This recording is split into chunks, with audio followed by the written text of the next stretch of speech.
Imagine a place where innocence is not protected, where the very people entrusted with care become instruments of unimaginable torment. This isn't a fictional nightmare. It's the true story of Sylvia Likens, a 16-year-old girl whose life was brutally extinguished in the heart of America, leaving behind a legacy of horror and a chilling question. How could such evil flourish unchecked in a seemingly ordinary neighborhood? Welcome, everyone, to the channel where we delve into the darkest corners of true crime, seeking to understand the complexities of human behavior and the intricacies of the justice system. Today, we confront a case that remains etched in the annals of American crime history, the tragic story of Sylvia Likens. A story so profoundly disturbing, so heartbreakingly cruel, that it continues to shock and outrage us decades later. It is a case that not only exposes the depths of human depravity, but also forces us to confront uncomfortable truths about responsibility, complicity, and the fragility of childhood innocence. This is more than just a recounting of events. It's an exploration of the societal failures that allowed such a tragedy to occur. A look at the legal battles fought in the pursuit of justice, and a reflection on the enduring impact of a crime that shook a nation to its core. Prepare yourselves, because the story of Sylvia Likens is one that will stay with you long after this video ends. But before we delve into the harrowing details, if you're fascinated by in-depth true crime narratives and want to explore more compelling and thought-provoking cases, please take a moment to like this video, leave a comment with your thoughts, and subscribe to our channel for more deep dives into the world of real crime. Your support helps us continue to bring you these important stories. Now, let us journey back to 1965 and unravel the tragic events that led to Sylvia Likens being left to die in her own backyard. The summer of 1965 in Indianapolis, Indiana, seemed like any other. The suburban streets were quiet, children played, and neighbors went about their daily lives, oblivious to the storm of depravity brewing just beyond their neatly manicured lawns. To understand the tragedy that was about to unfold, we must first understand the two families at its center, the Likens and the Baniszewskis. Sylvia Marie Likens, born on January 3, 1949, was a typical American teenager of her time. She was the eldest of 5 children, a bright and responsible young girl who, by all accounts, was mature beyond her years. Sylvia's life was, however, far from conventional. Her father, Lester Likens, was a carnival worker, a profession that demanded a transient, itinerant lifestyle. This meant that the Likens family was often on the move, and the children frequently had to be left in the care of others while their parents traveled for work. Despite this instability, Sylvia took on a protective role over her younger siblings, especially her sister Jenny, who was disabled by polio and walked with the aid of leg braces. Jenny idolized Sylvia, relying on her for comfort and support in a childhood that lacked a consistent sense of home. The financial strain of their lifestyle was immense, a constant source of stress for Lester and his wife, Betty Likens. In July 1965, with work taking them out of state, the Likens were once again faced with the difficult decision of finding temporary care for their children. It was through an acquaintance that they met Gertrude Baniszewski. The arrangement was simple and seemingly innocent. For $20 a week, Gertrude would care for Sylvia and Jenny in her home at 3850 East New York Street. The decision, driven by financial necessity and the hope of providing a stable environment for their daughters, was the first step on a path that would lead to unimaginable horror. Now, let's turn our attention to the woman who would become the central figure in this tragedy. Gertrude Baniszewski was a 37-year-old mother of 7, herself a product of a troubled life. She had a history of multiple divorces and was struggling to make ends meet while raising her large family. At the time Sylvia and Jenny moved in, Gertrude's children ranged in age from infancy to late teens. Her household was a chaotic environment, lacking structure and consistent adult supervision. Friends and neighbors often describe Gertrude as a volatile and dramatic individual, prone to emotional outbursts. She suffered from asthma and other health problems, which, combined with her financial woes, fueled a deep-seated resentment and a simmering anger at the world. She projected a public image of a woman simply trying to get by, but behind her closed door was a deeply troubled individual with a capacity for cruelty that would soon be unleashed. The Baniszewski home was not just populated by Gertrude and her 7 children. It was a hub for neighborhood teenagers who came and went freely. This group included Gertrude's own children, particularly her eldest daughters, Paula and Stephanie, as well as friends like Coy Hubbard, Judy Duke, and Mike Monroe. This collection of impressionable and, as we would soon learn, disturbingly malleable young people would become complicit in the unfolding abuse. They were a captive audience for Gertrude's rage, and tragically, a willing cast of characters in her grand, horrifying drama. The stage was set. 2 teenage sisters, already facing the challenges of an itinerant family life, were placed in the care of a woman with her own crippling struggles, surrounded by a group of easily manipulated young people. The initial weeks were reportedly normal, but as the promised $20 weekly payments from the Likens family began to fall behind, Gertrude's resentment festered. The financial strain was a match to the tinderbox of her inner turmoil, a catalyst that would ignite a campaign of systematic cruelty. The children in her home, far from being a moral compass, would become her instruments of torture, demonstrating a chilling obedience that would prove fatal for Sylvia. The question that lingers, even now, is not just why Gertrude turned on Sylvia, but how a seemingly ordinary neighborhood could become the backdrop for such prolonged and horrific abuse. What were the underlying currents in this community that allowed such darkness to fester? The quiet street of East New York Street was about to reveal its darkest secret. The abuse of Sylvia Likens did not begin with a single brutal act. It was a slow, insidious creep of cruelty that escalated over a period of 3 months, a timeline so disturbing in its progression that it chills us to the bone. What started as verbal taunts soon spiraled into physical violence and eventually into a systematic campaign of torture that would ultimately claim Sylvia's life. The first seeds of animosity were sown by Gertrude Baniszewski, escrowing resentment over the delayed $20 payments from the Likens family. She began to use this as a pretext for punishment, telling her children that Sylvia was ungrateful and deserved to be disciplined.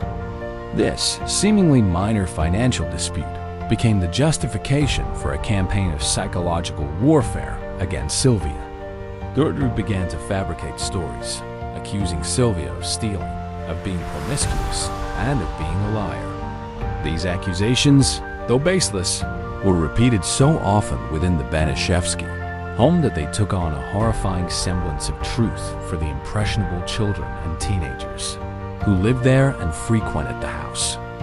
This was Gertrude's first and most effective tool of manipulation. She isolated Sylvia by turning everyone against her. As the summer wore on, the verbal abuse escalated into physical violence. Gertrude began with slapping and hitting Sylvia, and it wasn't long before she encouraged her own children, Paula and Stephanie, to join in. The violence became a form of discipline within the household, a grotesque ritual to punish Sylvia for alleged misdeeds.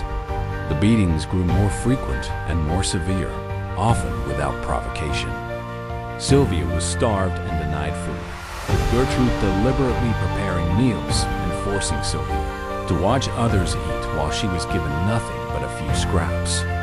She was often confined to the basement, a dark and damp space that became her prison and where she spent days and weeks at a time. The once vibrant young girl was being systematically broken, both physically and psychologically. One of the most heinous elements of this timeline was the involvement of Paula Baniszewski, Gertrude's eldest daughter.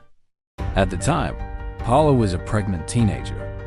Worried that her boyfriend would abandon her upon learning of her pregnancy, she concocted a lie with her mother's help, blaming Sylvia for spreading rumors about her. This lie became a new and powerful catalyst for Gertrude's rage. In Gertrude's twisted reality, Sylvia was now not just a financial burden, but a moral enemy, a character assassin who deserved to be punished for all of Paula's troubles.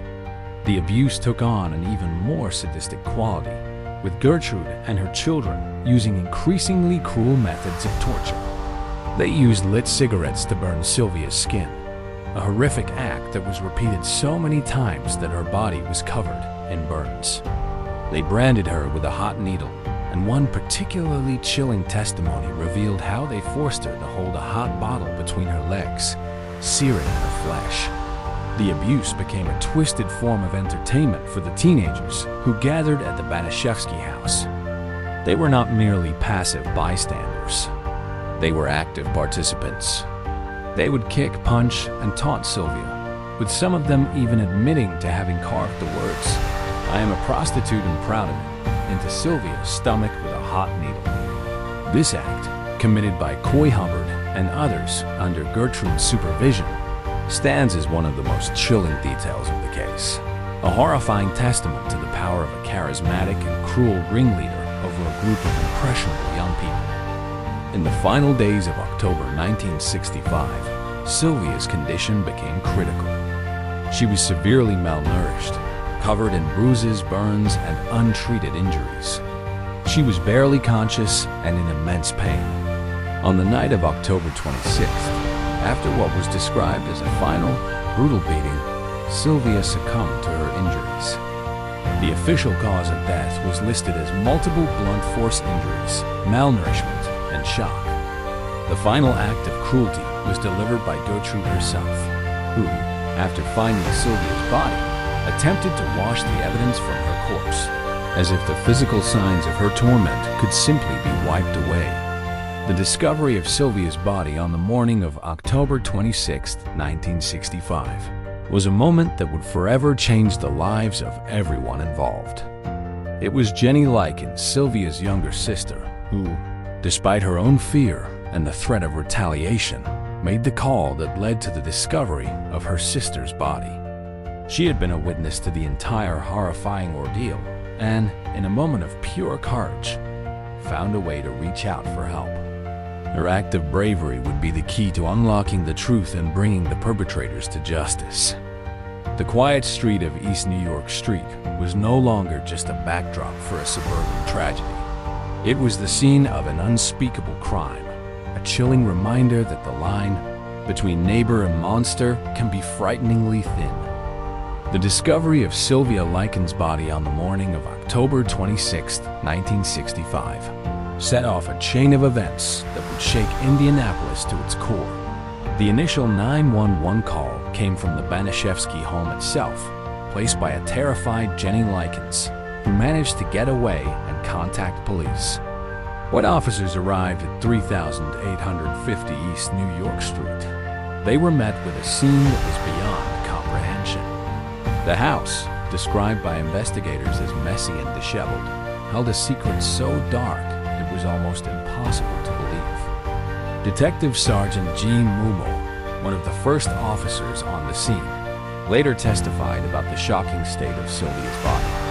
She was found lying on a mattress in the basement, her emaciated frame covered in bruises, burns, and open sores. The word prostitute was scrawled on her stomach, and other grotesque marks were carved into her skin. Muma's initial report detailed a list of injuries so extensive and brutal that it was clear this was not a single act of violence, but a prolonged and systematic campaign of torture. The medical examiner's report would later confirm this, detailing hundreds of injuries in various stages of healing, indicating a pattern of abuse that had been ongoing for months. Immediately, the police investigation focused on the inhabitants of the house.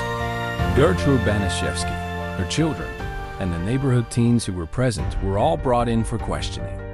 In the initial hours of interrogation, Gertrude attempted to maintain a facade of innocence, claiming that Sylvia had simply been unruly and that she had only disciplined her mildly. She tried to deflect blame, suggesting that Sylvia had a history of running away and had been injured during one of these supposed escapades. However, her story quickly fell apart. The turning point in the investigation came with the testimony of Jenny Likens, Sylvia's younger sister. Despite her own fear and the psychological trauma she had endured, Jenny provided a detailed and chilling account of the abuse. Her testimony was the key that unlocked the truth. She described how Gertrude had systematically turned her children and their friends against Sylvia, how the punishments had grown more sadistic, and how she had witnessed her sister being beaten, starved, and tortured. Jenny's testimony, in conjunction with the forensic evidence, gave investigators the foundation they needed to build their case. As the interrogation continued, the other teenagers involved also began to crack under pressure. Paula Baniszewski, Gertrude's pregnant daughter, initially stood by her mother's lies, but eventually broke down and gave a detailed account of the abuse, implicating not only her mother but also herself and her siblings. She recounted how her mother had manipulated them, framing Sylvia as a malicious girl who deserved punishment. Her younger sister, Stephanie, also provided a confession, as did several of the neighborhood children, including Coy Hubbard and Judy Duke. Their collective statements painted a picture of a house of horrors, a place where a charismatic and cruel woman had twisted the minds of children into instruments of torture. The investigation uncovered shocking details about the community's potential complicity. Neighbors were questioned, and many admitted to hearing screams coming from the Baniszewski house, but either dismissed them as the ramblings of a troubled family or were too afraid to intervene. One of the most damning pieces of evidence came from a letter that Sylvia had tried to write to her parents, asking for help, which was intercepted by Gertrude. The letter was later discovered by police and became a powerful piece of evidence, demonstrating Gertrude's deliberate and calculated efforts to isolate Sylvia and prevent her from seeking help. The investigation led to the arrests of Gertrude Baniszewski and several of her children, as well as the neighborhood teenagers involved. The sheer number of people implicated and the horrifying nature of the crime made it a national sensation. The police and the public struggled to comprehend how a young girl could be tortured to death in a seemingly normal suburban home, surrounded by so many people with no one stepping in to stop it. The investigation laid bare a chilling reality. Evil is not always hidden in the shadows. Sometimes it thrives in plain sight, in a house just like yours, on a street just like yours. The trial of Gertrude Baniszewski and her co-defendants began in April 1966 and quickly became a national media spectacle. The public was hungry for details, and the courtroom, filled with reporters and spectators, became the stage for a legal drama that would be as shocking as the crime itself. The charges were severe. Gertrude, Paula, and John Baniszewski Jr. were charged with first-degree murder. Stephanie Baniszewski, Coy Hubbard, and Judy Duke were all charged with manslaughter. The defense and prosecution teams were tasked with the difficult job of presenting the facts of an unimaginable crime. The prosecution, led by Deputy Prosecutor Leroy Kanan, opened its case with a meticulous and detailed timeline of the abuse. They relied heavily on the physical evidence, the medical examiner's testimony detailing the hundreds of injuries on Sylvia's body, the photographs of her emaciated frame, and the carving on her stomach. But the most powerful testimony came from the witnesses themselves. Jenny Likens, Sylvia's younger sister, was the star witness. Despite being a child and having endured her own trauma, she provided a clear, consistent, and devastating account of the systematic torture her sister had suffered. She was a courageous and compelling witness, whose testimony left no doubt about the events that had transpired in the Baniszewski home. The testimonies of the other defendants who chose to cooperate with the prosecution were equally damning. Stephanie Baniszewski, in a moment of clarity and remorse, testified against her own mother, detailing the abuse and how Gertrude had manipulated them. She described the beatings, the starvation, and the various acts of torture, confirming Jenny's testimony and providing an insider's view of the horrors of the Baniszewski home. Coy Hubbard and Judy Duke also testified, admitting their involvement but claiming they were acting under duress and fear of Gertrude. The defense strategies varied. Gertrude Baniszewski's legal team attempted to portray her as mentally unstable, a woman suffering from a nervous breakdown who was not in her right mind. They argued that her emotional and physical ailments, combined with the stress of raising a large family and the financial difficulties, had driven her to a temporary state of insanity. However, this defense was largely undermined by the detailed and calculated nature of the abuse. The prosecution countered that Gertrude's actions were deliberate, and that she was a cruel and manipulative ringleader who had consciously orchestrated the abuse. The legal proceedings were not without twists. The jury heard testimony that Gertrude had not only orchestrated the torture, but had also attempted to cover it up, washing Sylvia's body after her death and attempting to destroy evidence. The jury was also presented with the horrifying fact that other children in the neighborhood had participated in the abuse, highlighting the insidious and pervasive nature of Gertrude's influence. After a long and emotionally grueling trial, the jury reached its verdict. Gertrude Baniszewski was found guilty of first-degree murder and sentenced to life in prison. Paula Baniszewski was found guilty of manslaughter and sentenced to a minimum of 2 years. Stephanie Baniszewski, also convicted of manslaughter, received a similar sentence. The two teenagers, Coy Hubbard and Judy Duke, were also convicted of manslaughter. John Baniszewski Jr., Gertrude's teenage son, was acquitted. The verdicts brought a sense of justice, but for many, the sentences seemed inadequate for the horrors that had been revealed. The legal saga did not end there. In 1971, Gertrude Baniszewski and Paula Baniszewski were granted a new trial on a technicality. The second trial once again drew intense media coverage, and once again, the defendants were found guilty. Gertrude was again convicted of first-degree murder, and Paula was again convicted of manslaughter. Gertrude Baniszewski was paroled in 1985, a decision that sparked widespread public outrage and condemnation. She died 5 years later from lung cancer. Paula was also eventually paroled and lived her life under a different name, never escaping the notoriety of her past. The trial of the Baniszewskis stands as a landmark case in legal history, a testament to the power of a child's testimony, and a sobering reminder of the complex and often controversial nature of justice.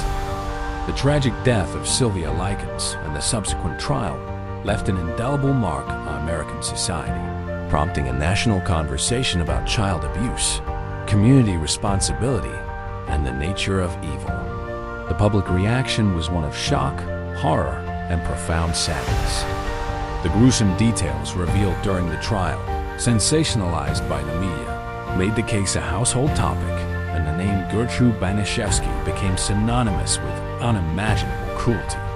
In Indianapolis, the community struggled to come to terms with the fact that such a horrific crime could have happened in their midst. Neighbors who had heard the screams but did not act were left with a crushing sense of guilt and shame. The case forced a collective introspection, a difficult reckoning with the question of how a community could fail a child so completely. The house on East New York Street, the very site of Sylvia's torment, became a macabre monument, a constant, chilling reminder of the tragedy.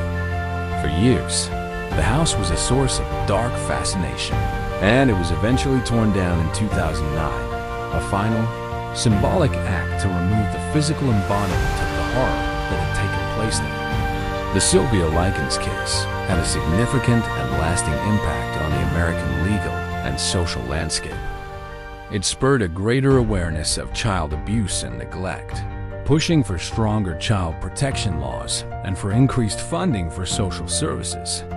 While the Likens case was not the sole catalyst, it was one of the key events that contributed to the development of mandatory reporting laws for child abuse. The case highlighted the critical need for doctors, teachers, and other professionals to report suspected abuse, and it emphasized the responsibility of all citizens to intervene when they see a child in danger. The case became a powerful argument for breaking the silence surrounding child abuse, encouraging people to speak out and act, even when it is uncomfortable or difficult. The story of Sylvia Likens also permeated popular culture, serving as the inspiration for several works of fiction and non-fiction. The most famous of these is the 1989 novel The Girl Next Door by horror author Jack Ketchum. While a work of fiction, the book drew heavily from the facts of the case and became a cult classic, celebrated for its unflinching and deeply disturbing portrayal of the events. Ketchum's novel was later adapted into a 2007 film, further cementing the story in the public consciousness. The case was also the subject of the 2007 film An American Crime, which provided a more direct docudrama-style account of the events, starring Ellen Page and Catherine Keener. These artistic interpretations, while fictionalized, have played a crucial role in ensuring that the memory of Sylvia Likens and the injustices she suffered are not forgotten. The lingering questions about justice and punishment also became a central part of the case's legacy. The decision to parole Gertrude Baniszewski in 1985, after she had served less than 20 years for first-degree murder, was met with widespread public outrage. The fact that a woman who had orchestrated such a horrific act of torture and murder was deemed rehabilitated and released back into society sparked a fierce debate about the purpose of incarceration and the concept of justice. For many, Gertrude's release was a betrayal of Sylvia Likens' memory and a gross miscarriage of justice. In the end, the story of Sylvia Likens is a cautionary tale, a brutal illustration of the potential for evil to flourish in the most unexpected of places. It serves as a stark reminder of the responsibility we all share to protect the innocent and to stand up against injustice. The legacy of Sylvia Likens is not one of a simple true crime story, but a complex tapestry of social failure, legal debate, and a call to action. Her story compels us to look inward, to examine our own communities and our own capacity for empathy and courage. The story of Sylvia Likens is a deeply disturbing and profoundly tragic chapter in American true crime history. It exposes the depths of human cruelty, the dangers of unchecked power, and the devastating consequences of indifference. We are left grappling with the question of how such prolonged and horrific abuse could have occurred in an ordinary neighborhood, with multiple people involved, without effective intervention. Was justice truly served? While Gertrude Baniszewski was ultimately convicted, her early parole and the varying degrees of punishment for the others involved leave a lingering sense of unease. The legal outcomes, while providing a degree of accountability, cannot undo the immense suffering Sylvia endured or bring her back.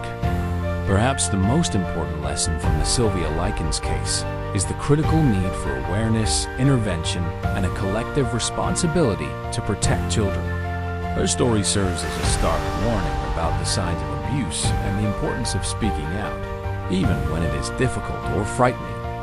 It underscores the fragility of innocence and the profound damage that can be inflicted when cruelty goes unchecked. The memory of Sylvia Marie Likens should not be just a recounting of a horrific crime, but a call to action, a reminder to be vigilant, to be compassionate, and to never turn a blind eye to the suffering of others. Her tragic story compels us to examine our own communities, our own behaviors, and our own responsibilities in ensuring the safety and well-being of all children.